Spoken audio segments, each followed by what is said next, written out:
YouTube, how you doing? This is Brainsmasher coming at you live from the basement of Doom. Got 4 album reviews for you today. Let's cut to the chase. In the background, we're going to be listening to Unholy's Second Ring of Power.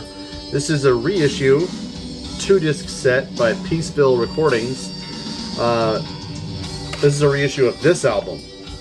Blue Blob, Blue Blob, Blue Amorphous album covers. It's kind of confusing because 3 of their albums have stupid amorphous sort of avant-garde blue blobs on them. The reason I got this though, first of all, it was like $3 from Earache. They're having a sale. Might still be going on, I'm not sure.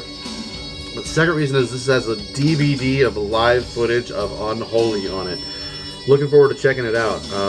Unholy is a really fucking underrated doom band from Finland, and I hope you like listening to it in the background while we talk about 4 albums that are kind of similar, kind of not.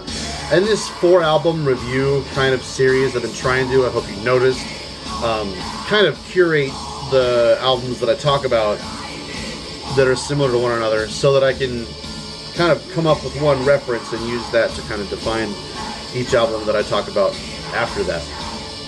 So these 4 albums are kind of similar. They're all really good.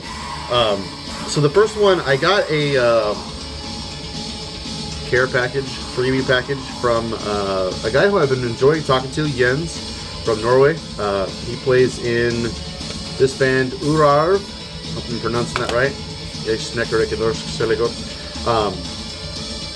And he also runs a label called Polypus Records. They've got Troll, Whip, Astaroth, and Attentat on them, Norwegian bands. You need to check out those other bands. But he sent me a couple of his band's releases, and these are both out on Spart Records. This came out, this is an EP, 2015, 2016, I want to say. This is the full-length Argentum. And I first heard about Urarv before I ever even started talking to Jens, because Aldrun from Dødheimsgard had left Dødheimsgard, and I was bummed to hear that. So I checked out Urarv, and I was really kind of surprised at first how different Urarv was from Dødheimsgard, and I was kind of let down at first. And then I gave it a second listen when Jens sent me these, and I'm so happy that he did, because I really do appreciate the music now. It kind of, at an aesthetic level, at a glance, it does kind of sound like your average metal band in a way. But upon a closer listen, the songs are just wildly crazy and insane. But where Dødheimsgard, I think, as a comparison, would use some electronical kind of stuff or some sort of extraneous instrumentation to achieve such a wild and crazy atmosphere, Urarv sticks with just a very small tool belt and uses just the guitars and bass. The bass playing in Urarv is fucking phenomenal. Jens, you're doing a great job. And they so well achieve these really, really strange songs about Bjorn, who is Aldrin. He wanted Urarv, as far as I know, to be about just how fucked up life can be, and just, you know, Bjorn has gone through lots and lots of stuff in his lifetime, drug addiction and mental hospitals and things like that throughout the years. He's the real fucking deal. He's not just writing these songs, pulling them out of his butt. So Aurum, I want to say, is the EP, and this one this is interesting, but it seems to be like where the band is kind of finding their footing. Lyrics are in English, Fancy Daggers. This song looks like it's in Norwegian, but this is kind of, as far as I can tell, this is Aldrin's kind of his baby. He wrote Krona til Konga, the first Dødheimsgard. I think he was the main songwriter there, and I think it's been a while since he was able to kind of run the steering wheel. He did a project called The Death Trip, which is really awesome and fascinating, and if you like The Death Trip whatsoever, by all means, you're going to love Urarv. But where Death Trip definitely sounds like a solo project, I kind of wish that Death Trip would have had more, kind of been more fleshed out in a way, and that's where Urarv really finds its strength with me. Another comparison, I'm kind of making these kind of really tiny, hard to pinhole comparisons, but it reminded me riff-wise a lot of kind of mid to later era Dark Throne. Not the punky kind of stuff, but maybe somewhere between like Total Death really and Hate Them, just those kind of few, Ravishing Grimness, Plague Wielder, kind of around that line, which is an era that I've kind of refamiliarized myself with and come to love. So the stuff is really great. They're working with this kind of a small number of tools, keeping it simple, not overthinking it, and using that to achieve a really interesting and fascinating way of going about Norwegian black metal. Really, really great stuff, and I'm really appreciating bands who can kind of say, fuck all that extraneous kind of stuff. Let's not forget how weird you can be just using a bass player, a guitar player, a great singer, and a tremendous drummer. Urarv is a really interesting band. Check this stuff out. Smart Records does no wrong as far as I'm concerned. There's a lot of stuff on Smart Records I'm not familiar with, but everything that I have checked out so far, pretty good. So along those lines, also from Norway, we've got Fleurety, and this is a collection of 7 inches that kind of works as a full length in a way. I don't know, it doesn't really have like a linear, I don't know. So it's a collection of 7 inches, and I don't really know what this 7-inch series was all about. I've tried to do some research and find something about it, and I didn't really come up with anything. But Fluidity are a really interesting band, dating way back to the early 90s, and they've always worked with this label who put this out, Aesthetic Death. But what's super, super interesting about this is I heard the first couple of tracks on here. It kind of sounded sort of average to me at first, and then I got to track number 7, It's When You're Cold, and holy shit, that song blew me the fuck away. This booklet's all about being yellow, and also all the 7 inches in this series have this like vignette sort of look to them, and that's why I always kind of just ignored all those 7 inches that came out from 2009 to 14, 17, I don't know, somewhere around there. This came out just, I think, last year. You should be able to get it for pretty cheap. But the best thing about this is, so I put it in, and it didn't really strike me right away. I was kind of thinking that it would be more like Fleurity's Department of Apocalyptic Affairs, which has all different kinds of bells and whistles and keyboards, and xylophones, and kind of crazy shit going on. And I love that album, but I expected it to be on this, and it is not at all. And like Urarv, they kind of seem to be casting away any sort of bells and whistles that are unnecessary and just stripping it down and going back to basics in a way. And so the first 3 songs on here are from one of the 7 inches, which all 3 songs are recordings from earlier demos and rehearsals and compilations, and they're fucking brilliant songs.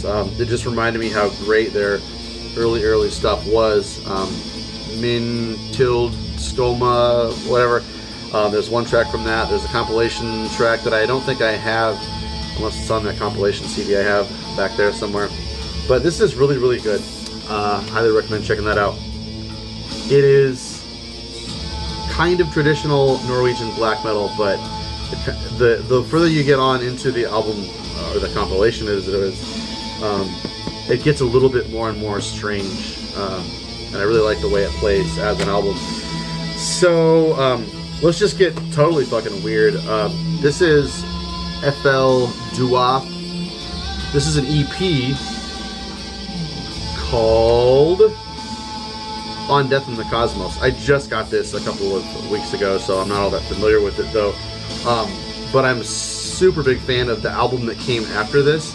It's called hemmed by light and shaped by darkness, and it's fucking brilliant. I think I may have even reviewed it a couple of videos ago or something like that. But so this is 3 tracks that precede it, and I think this is the first outing of this lineup, which is Marco Miniman on drums, dude from Necrophagist, as well as Steve DiGiorgio on bass from Death, and husband and wife, David Tiso, the guitar player, who writes just some really strange riffing. It's kind of technical, it's kind of melodic, but there's just this really, I can't really put my finger on it. There's just this some way of it being so serpentine and weird and non-repetitive that it just winds up being oddly hypnotic in such a way. It's just fascinating. And the singer is Karen Crisis from the band, the hardcore band Crisis. And I don't know if what she is bringing to the table here is similar to what she did with Crisis or whatnot, but I think it fits so perfectly what she does vocally. It's gruff and it's very weird, but you can tell it's like coming out of a small person, so there's this kind of, it's just such a, it has just a lot of personality to the way that it sounds. And just the songwriting style is, like I said, it's just so bizarre. This album is so fucking good. Unholy.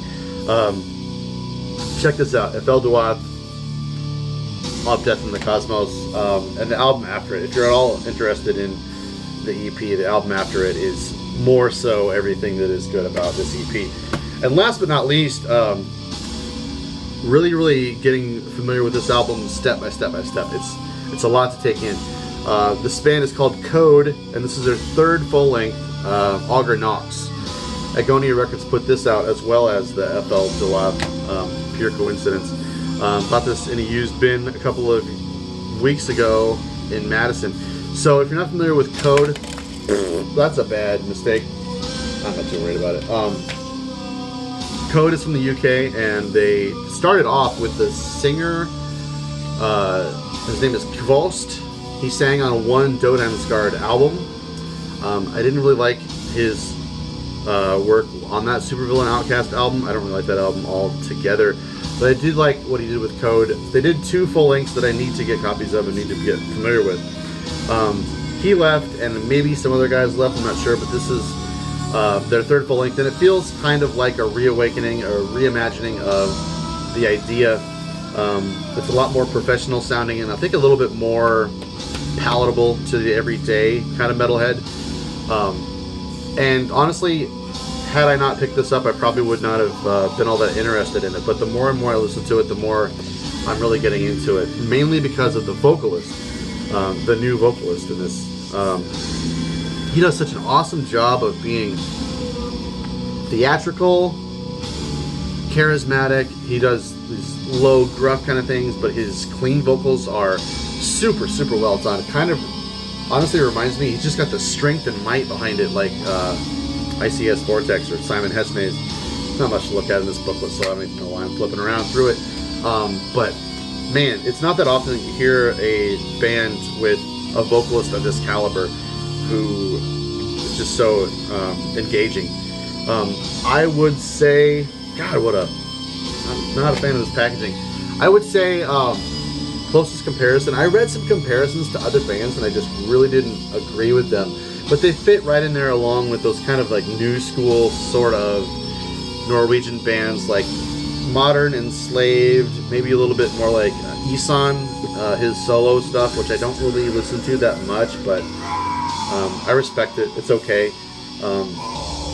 There's just, for me, I prefer my metal to be a lot less of that fucking just chunky sort of rhythmic riffing. I like melodic kind of stuff going on, engaging harmonies and melodies.